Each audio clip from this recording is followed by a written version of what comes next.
नमस्कार दोस्तों, आपका स्वागत है हिमाचल के सबसे ताज़ा खबरों के साथ। आज हम आपको 18 नवंबर 2023 के मुख्य समाचार प्रस्तुत करेंगे। हिमाचल के विकास, पर्यटन और सामाजिक क्षेत्र की ताज़ा जानकारी के लिए हमारे चैनल को सब्सक्राइब करें और अपडेट के लिए हमें फॉलो करें। प्रदेश में 6 साल की उम्र में पहली में एडमिशन, आज कैबिनेट मीटिंग में होगा फैसला। राज्य मंत्रिमंडल की बैठक मुख्यमंत्री सुखविंदर सिंह सुक्खू की अध्यक्षता में शनिवार दोपहर 12 बजे राज्य सचिवालय में होगी।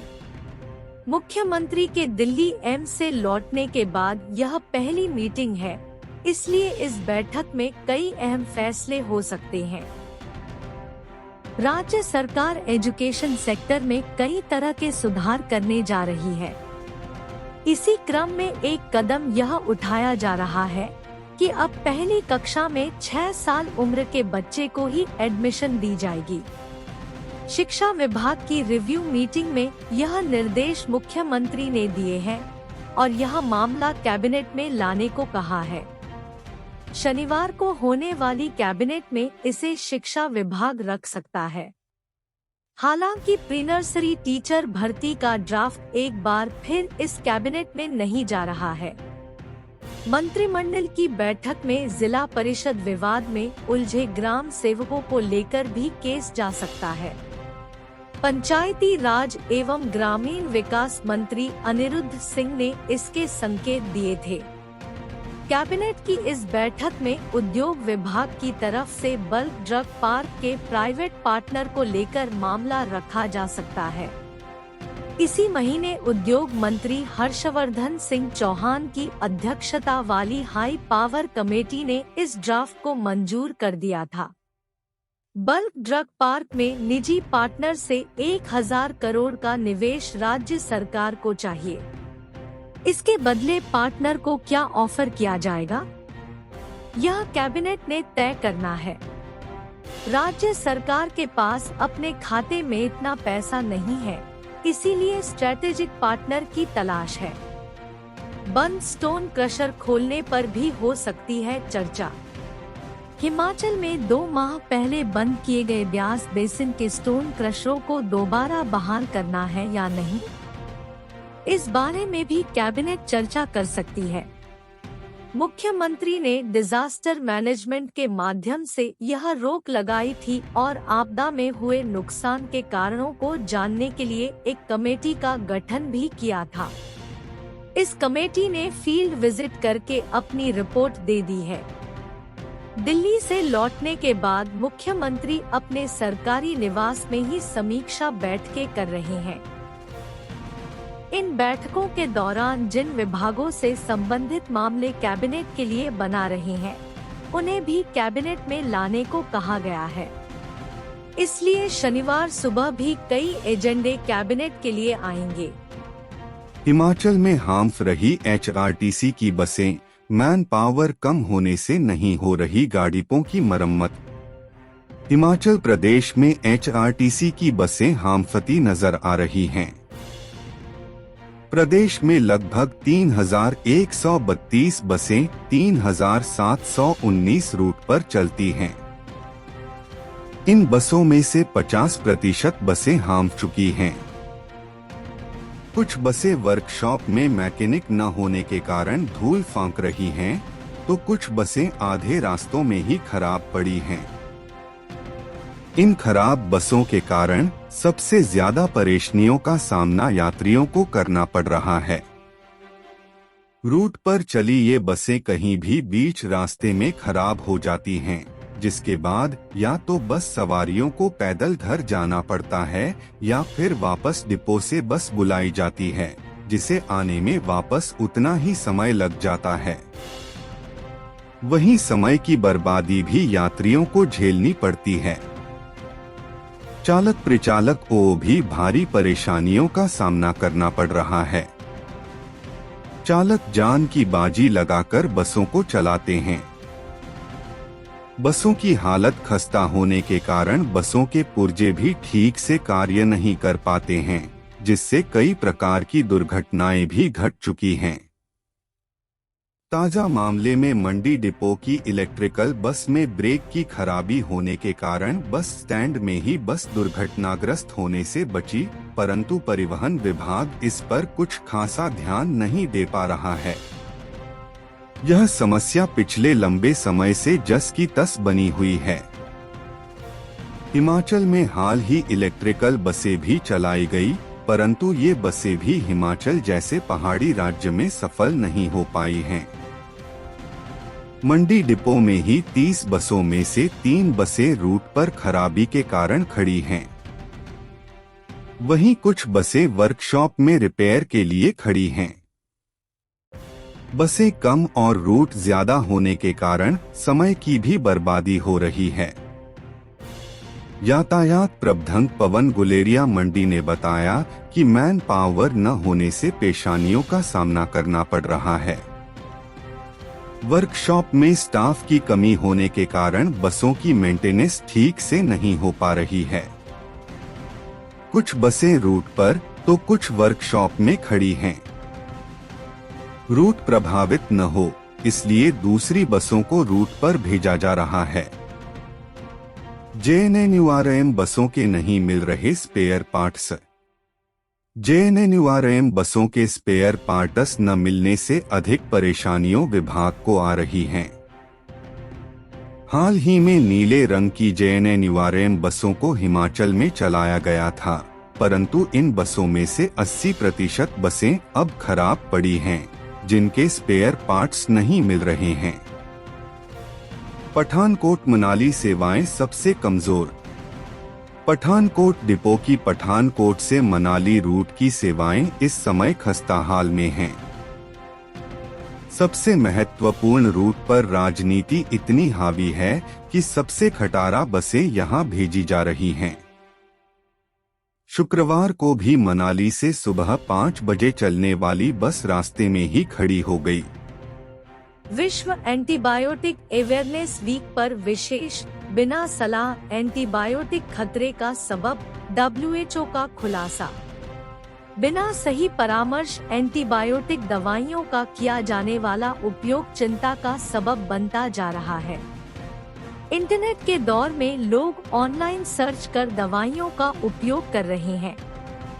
चिकित्सक भी मानते हैं कि बिना डॉक्टरी सलाह के एंटीबायोटिक दवाइयों के उपयोग से बीमारियों का खतरा बढ़ रहा है। भारत में एंटीबायोटिक का उपयोग तेजी से बढ़ा है। पिछले 1 दशक के दौरान उनके प्रति व्यक्ति उपयोग में लगभग 30% की वृद्धि हुई है। विश्व स्वास्थ्य संगठन द्वारा करवाए गए एक सर्वे में यह बात सामने आई है कि 50% से अधिक लोग बीमार होने पर खुद ही एंटीबायोटिक का उपयोग कर लेते हैं।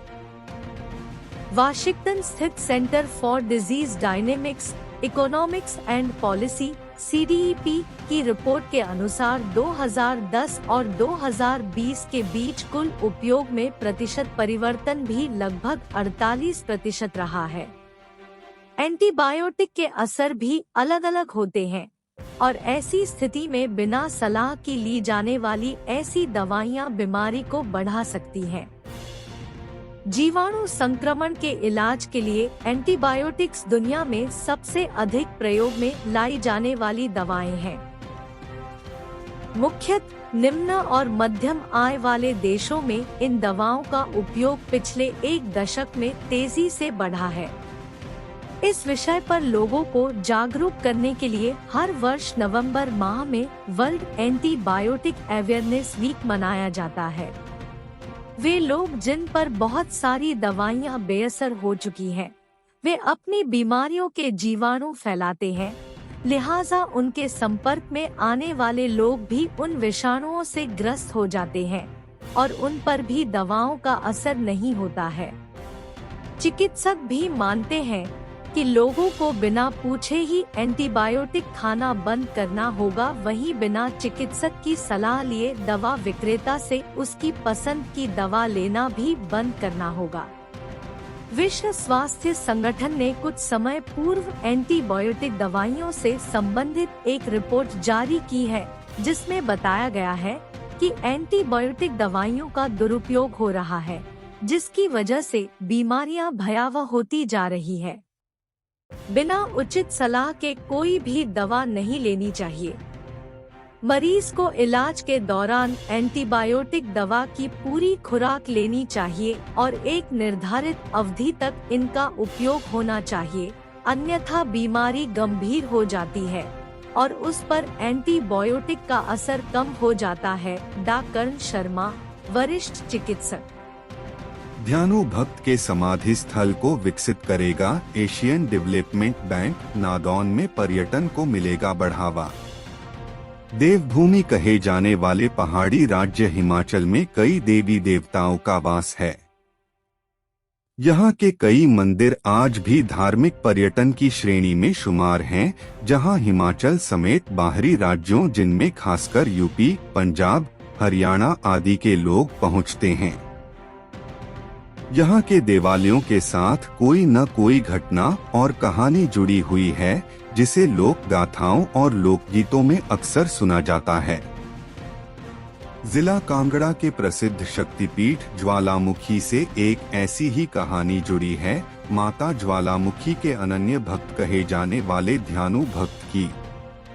एक ऐसा भक्त जिसने माता के समक्ष स्वयं अपना शीश काटकर रख दिया था। ऐसा कहा जाता है कि ध्यानु भक्त की श्रद्धा को देखकर मां ज्वालामुखी ने दोबारा उनका सिर धड़ से जोड़कर उन्हें जीवित कर दिया था। शायद इसलिए ध्यानु भक्त को 16वीं शताब्दी की धार्मिक घटना का नायक भी कहा जाता है। ध्यानु भक्त वैष्णव भक्त होने के साथ एक महान कवि भी थे। यही नहीं, उनके द्वारा लिखी गई माता तारा रानी की कथा के बिना तो मां के जागरण अधूरे माने जाते हैं। ध्यानु भक्त की जिला हमीरपुर के नादौन में समाधि है। कहते हैं कि 1588 को उत्तर प्रदेश में जन्मे ध्यानु भक्त यहीं आकर बस गए थे और जीवन पर्यंत यहीं रहे। ऐसा भी कहा जाता है कि वे रोजाना ब्यास नदी को पार करके माता ज्वालामुखी के मंदिर में रोजाना शीश नवाने जाते थे। जब उन्होंने देह त्यागी तो नादौन में ही उनकी समाधि बनाई गई, जिसे वर्तमान प्रदेश सरकार ने धार्मिक पर्यटन की दृष्टि से विकसित करने की योजना भी बनाई है। पर्यटन विभाग इसे एडीबी के प्रोजेक्ट में ले रहा है। इसका प्रोपोजल बनाई जा रही है कि किस तरह इस जगह को आकर्षित बनाया जाए कि पर्यटक यहाँ आएं, क्योंकि ध्यानु भक्त का नाता सीधे मां ज्वालामुखी से रहा है। ऐसे में कहा जा सकता है कि हर साल लाखों की संख्या में जो श्रद्धालु ज्वालाजी मंदिर में आते हैं, वो लगभग 12 किलोमीटर दूर इस पवित्र समाधि स्थल को देखने भी जरूर आएंगे, जिससे यहाँ धार्मिक पर्यटन को बढ़ावा मिलेगा। अगर इस मंदिर का निर्माण सही ढंग से होता है तो नादौन में बाहरी राज्यों के लोगों का आना जाना शुरू हो जाएगा, जिससे पर्यटन को एक और नई दिशा मिलेगी। वर्तमान प्रदेश सरकार ने नादौन स्थित ध्यानु भक्त के समाधि स्थल को धार्मिक पर्यटन की दृष्टि से विकसित करने का बीड़ा उठाया है। लनेड की एनओसी ली जा रही है। पर्यटन विभाग इसे एडीबी के प्रोजेक्ट में ले रहा है। एक प्रोपोजल तैयार की जा रही है। आने वाले समय में यह स्थल धार्मिक पर्यटन की दृष्टि से इस तरह विकसित होगा जिसकी किसी ने कल्पना भी नहीं की होगी। रवि धीमान, सहायक जिला पर्यटन विकास अधिकारी, हमीरपुर। नादौन की विश्व में बन जाएगी अलग पहचान। नादौन के पत्तन बाजार के पास जहां ध्यानु भक्त की समाधि है, कहते हैं वहां गोस्वामी समुदाय के लोग रहते थे। कहा जाता है कि ध्यानु भक्त ने ब्यास नदी के किनारे गोस्वामी थाना नाथ के मठ में कई वर्षों तक रहकर अपने जीवन के दिन बिताए। यहीं उन्होंने कई सिद्धियां भी की। आज यहाँ समाधि के अलावा गोस्वामी समुदाय के देह त्याग चुके लोगों की काफी समाधियां हैं। अगर पर्यटन की दृष्टि से इस स्थान को डेवलप किया जाता है तो इसमें कोई अतिशयोक्ति नहीं होगी कि नादौन की विश्व के मानचित्र पर एक अलग पहचान होगी, क्योंकि माता ज्वालामुखी में आस्था रखने वाले सभी लोगों ने ध्यानु भक्त का नाम तो सुना है, लेकिन उनकी समाधि के बारे में बहुत कम लोग जानते हैं। यहाँ तक कि कांगड़ा और हमीरपुर के बहुत लोग इस बात से अनभिज्ञ हैं। पार्वती जल विद्युत परियोजना चरण 2 सैंज के पावर हाउस की टनल से जल रिसाव, स्थानीय लोगों में अफरातफरी। देश की महत्वाकांक्षी पार्वती जल विद्युत परियोजना चरण 2 के सैंज स्थित पावर हाउस की बॉटम टनल से शुक्रवार दोपहर भारी जल रिसाव हुआ है। एकाएक जल रिसाव होने से पावर हाउस के स्टाफ व स्थानीय लोगों में अफरातफरी मच गई। पावर हाउस के इंजीनियर व स्टाफ को पानी रिसाव रोकने का कोई मौका ही नहीं मिला। इस समय सभी ने यहाँ पर जान बचाना उचित समझा। हालांकि यहाँ पर जानमाल का कोई नुकसान नहीं हुआ है, सभी लोग सुरक्षित हैं। पानी का रिसाव शुक्रवार देर शाम तक भारी मात्रा में जारी रहा। हालांकि पार्वती जल विद्युत परियोजना के अधिकारी व कर्मचारी इस रिसाव की जांच में जुट चुके हैं। पावर हाउस की बॉटम टनल से आखिर इतना पानी कहां से आया, इसका पूरा पता पानी रिसाव के रुकने के बाद ही लगेगा। आपको बताते चले कि पार्वती जल विद्युत परियोजना चरण 2 पिछले 22 वर्षों से कई विपदाओं से जूझ रही है। यहाँ पावर हाउस निर्माण के दौरान कई बार पावर हाउस कटिंग में ही भारी भूस्खलन हुआ था। वहीं उसके उपरांत 32 किलोमीटर लंबी HRT टनल के निर्माण दौरान TVM मशीन फंस गई थी। उसके बाद पावर हाउस में आग लग गई।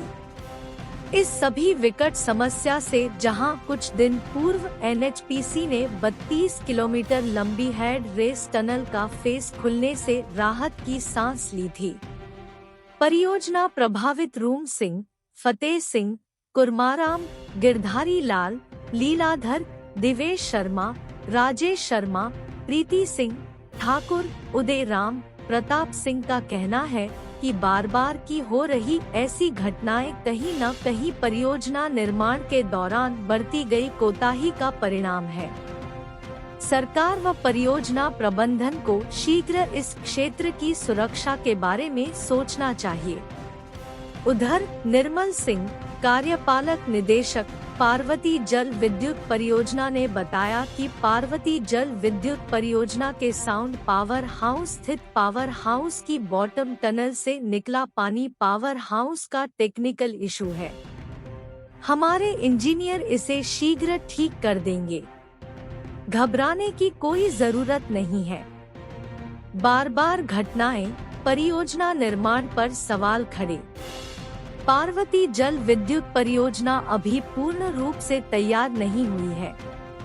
परियोजना निर्माण में लगने वाली लागत के 3 गुना लागत पर पहुंचने के बाद NHPC ने इस पावर हाउस को टेम्परेरी तौर पर चलाना शुरू कर दिया है।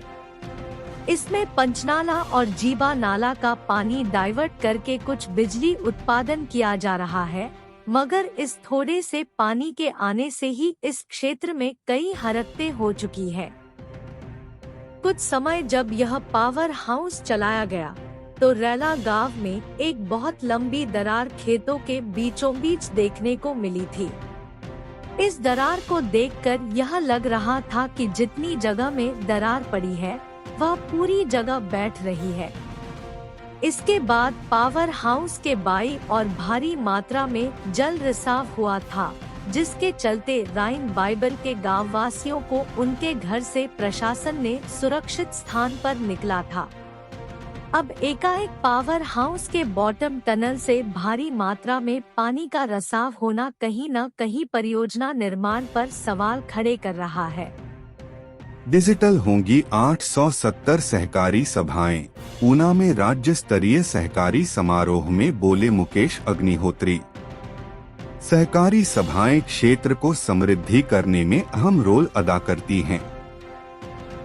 सहकारी सभाओं का मुख्य उद्देश्य सहकारी संस्थाओं के सहयोग से ग्रामीण और शहरी क्षेत्रों में आर्थिक विकास को प्रोत्साहित करना है।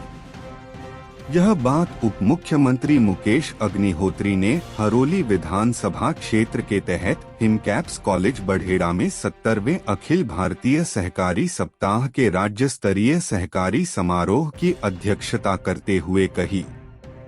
उन्होंने कहा कि प्रदेश में लगभग 5100 सहकारी समितियां कार्य कर रही हैं और 20 लाख लोग सहकारिता से जुड़े हैं। सहकारी क्षेत्र में मुनाफे में चल रही 870 सहकारी सोसाइटियों को पूरी तरह से डिजिटल किया जाएगा, ताकि लोगों में सहकारी समितियों के प्रति पारदर्शिता और विश्वसनीयता बनी रही है। उन्होंने कहा कि हरोली विधानसभा क्षेत्र के पंजावर गांव से वर्ष 1892 में इस आंदोलन की शुरुआत हुई थी, जिसने पूरे देश में जन आंदोलन का रूप लिया। वर्तमान में देश अन्य राज्य भी सहकारिता में तीव्र गति से आगे बढ़ रहे हैं। मुकेश अग्निहोत्री ने कहा कि जिला में सहकारी क्षेत्र से ही स्वाम विमेन फेडरेशन बनाई गई है।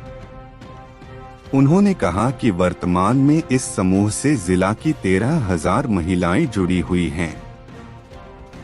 इसके अतिरिक्त उन्होंने कहा कि पंजावर में सहकारी आंदोलन के जन्मदाता मियां हीरा सिंह के नाम से ट्रेनिंग संस्थान भी खोला जा रहा है, जिसके लिए भूमि चिन्हित कर ली गई है तथा शीघ्र ही धनराशि उपलब्ध करवा दी जाएगी।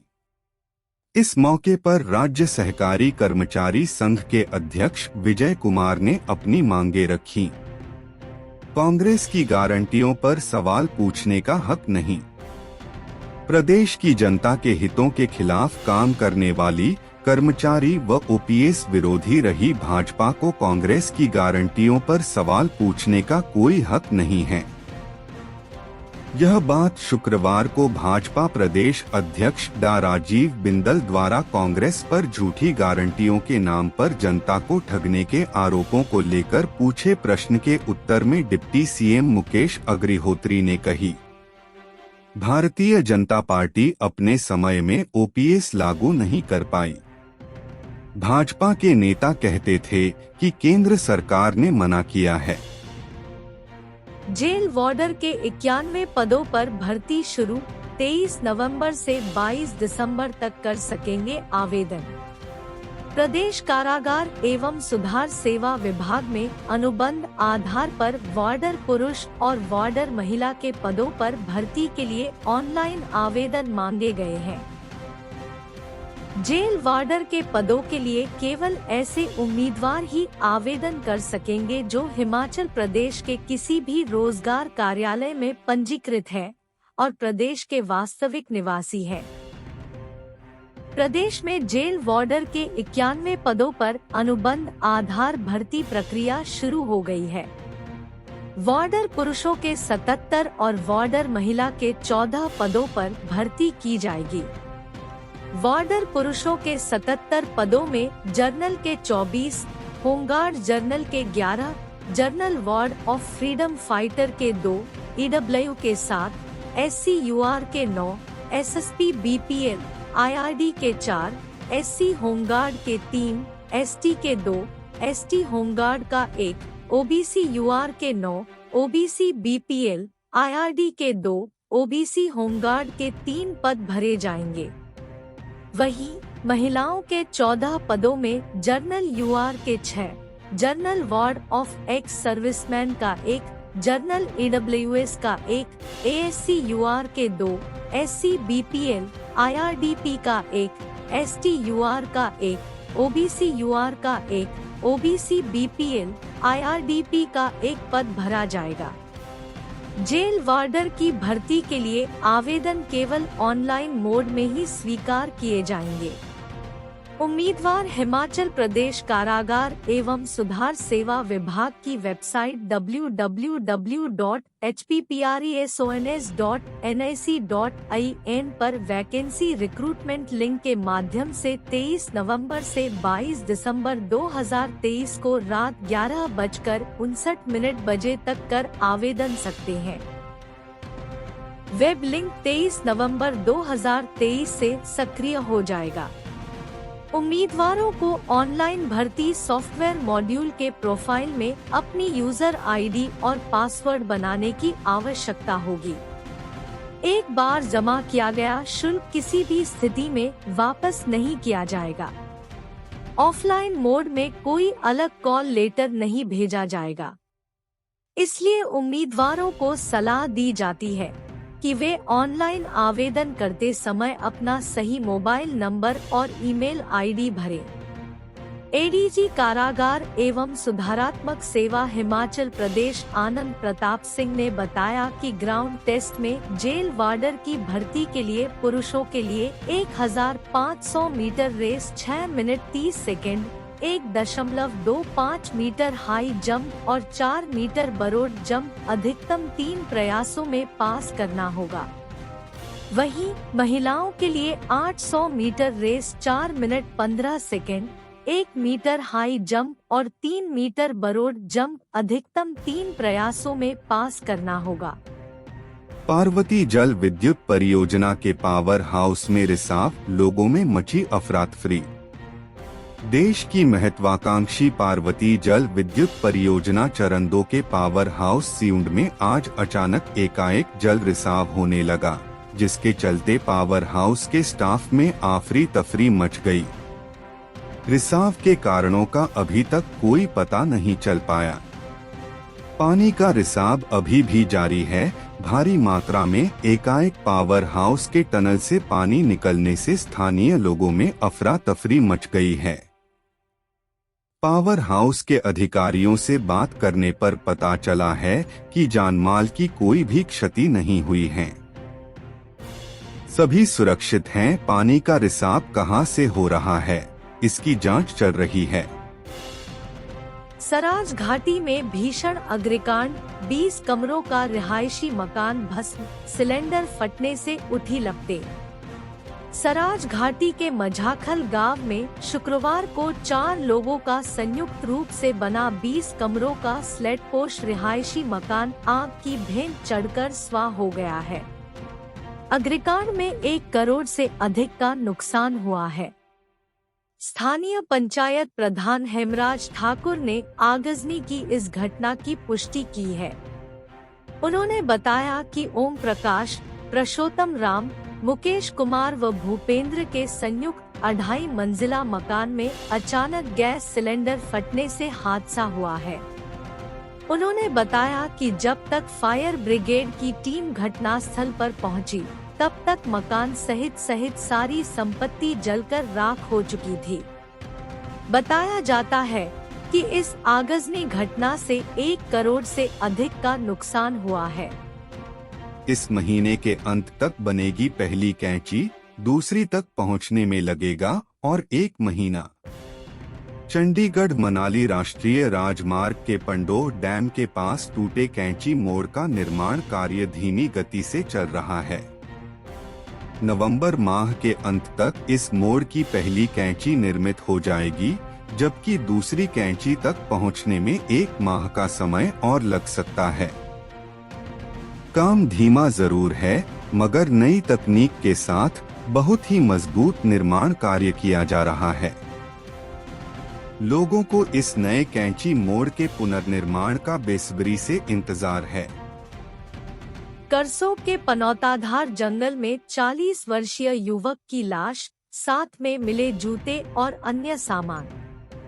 उपमंडल मुख्यालय करसोग से लगभग 5 किलोमीटर दूर नालागढ़ी के पनौताधार जंगल में पालीनाग मंदिर के समीप शुक्रवार प्रातः एक शव क्षत विक्षत हालत में मिला है, जिसकी पहचान राजकुमार पुत्र हरि सिंह गांव बालना आयु लगभग 40 वर्ष के रूप में हुई है। पुलिस थाना करसोग को सूचना मिलने के तुरंत बाद थाना प्रभारी मोहन जोशी पूरी टीम के साथ घटनास्थल पर पहुंचे, जिन्होंने शव को कब्जे में लिया तथा आगामी कार्रवाई शुरू की। डीएसपी करसोग गीतांजलि ठाकुर ने बताया कि पनौताधार जंगल में एक शव रहस्यमय में परिस्थितियों में मिला है, जिसकी पहचान राजकुमार के रूप में हुई है। मृतक के परिजनों को सूचना दे दी गई है। सुनसान जंगल में पड़ा हुआ शव घास काटने गई महिलाओं द्वारा देखा गया है। उन्होंने कहा कि मृतक के पास कुछ जूते तथा अन्य बिक्री योग्य सामान मिला है। मामला दर्ज कर छानबीन की जा रही है। गगल में धर्मशाला रोड पर एक्सीडेंट, आमने सामने हुई कारों की टक्कर, महिला सहित 4 घायल। गगल में धर्मशाला रोड पर शुक्रवार सुबह 2 कारों की आमने सामने की टक्कर हो गई। हादसे में महिला सहित 4 घायल हुए हैं। घायलों को doctor Rajendra Prasad medical college एवं अस्पताल टांडा ले जाया गया है। वहां उनका उपचार चल रहा है। गगल थाना प्रभारी केसर सिंह ने बताया कि पुलिस ने इस संदर्भ में मामला दर्ज कर जांच शुरू कर दी है। हम अपने राज्य के विकास में योगदान देने में गर्व महसूस करते हैं और हमें उम्मीद है कि आने वाले दिनों में हमें और भी अच्छी खबरें मिलेंगी। इन खबरों को अधिक लोगों तक पहुंचाने के लिए कृपया हमारा कंटेंट साझा करें, हमारे चैनल को सब्सक्राइब करें और अपडेट के लिए हमें फॉलो करें। इसके अलावा बेझिझक अपने विचार कमेंट्स में साझा करें। आपका सहयोग हमें और भी बेहतर काम करने में मदद करेगा। धन्यवाद।